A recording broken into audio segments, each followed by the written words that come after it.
मुंबई शहरामध्ये मध्यंतरी वंचित बहुजन आघाडी आणि बौद्ध महासभा यांचा संयुक्त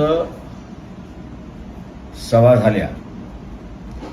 त्यामध्ये बौद्ध समाजाचे सामाजिक, राजकीय आणि धार्मिक प्रश्न याची चर्चा झाली।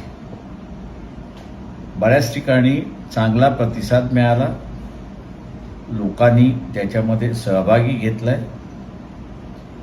या पूर्ण दौऱ्याचं सांगता 12 एप्रिलला गोवंडी या ठिकाणी होणार आहे। मी तमाम बौद्ध बांधवांना विनंती करतो की आपण मोठ्या संख्येने या गोवंडीच्या सभेला हजर राहावे। आपण हजर राहाल हीच विनंती। जय हिंद।